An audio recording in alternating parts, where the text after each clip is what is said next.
Secretary of State Michael R. Pompeo headed to Jerusalem on Tuesday to bolster besieged Israeli Prime Minister Benjamin Netanyahu and bestow a U.S. blessing on his country's proposed de facto annexation of West Bank land claimed by Palestinians. The visit coincides with Netanyahu's formation of a new coalition government following his indictment on criminal corruption charges and several inconclusive Israeli elections that failed to deliver power to either Netanyahu or his rival. It is the first high-level U.S. visit to Israel since President Trump in January unveiled his long-anticipated plan for settling the Israeli-Palestinian conflict, a pro-Israel proposal that was roundly rejected by Palestinians, who were not included in its drafting, as well as most of the Arab world. To avoid what would have been the fourth national election in a little over a year, Netanyahu and his chief rival, retired Army General Benny Gantz, agreed to share power for the next several years. The agreement could clear the way for the new government to extend Israeli sovereignty over large parts of the occupied West Bank, which Palestinians want for a future independent state. Israel seized the land during the 1967 Middle East War and proceeded to build scores of Jewish settlements, now housing hundreds of thousands of Israelis. The settlements are widely considered illegal under international law. "We're glad that there is a now fully formed government in Israel," Pompeo said ahead of the trip. As for the annexation in the West Bank, the Israelis will ultimately make those decisions.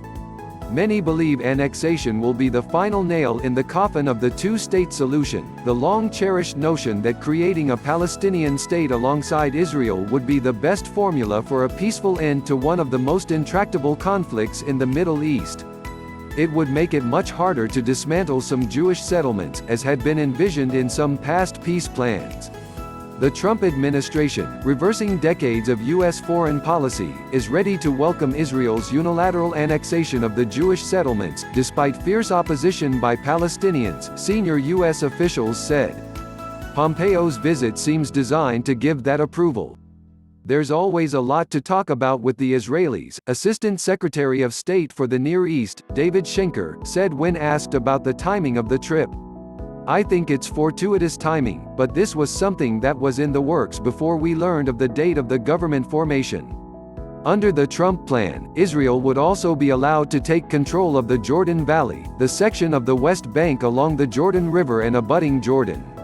Critics, including many Israelis and U.S. lawmakers, say unilateral annexation will have numerous dangerous ramifications, including damage to long-standing peace treaties that Israel has with Jordan and Egypt, the only neighbors who recognize its existence. It could also undermine the already weak Palestinian Authority, the leadership of West Bank Palestinians that has refused to even speak to the Trump administration after its various pro-Israel moves, including the transfer of the U.S. Embassy from Tel Aviv to Jerusalem, a city also claimed by the Palestinians as their capital. The Trump plan would leave a Swiss cheese patchwork of Palestinian villages that most experts say could not form a viable state. Critics say annexation would also accentuate the inequities between Jewish settlers and Palestinians, all of whom will continue to live under Israeli control in the West Bank.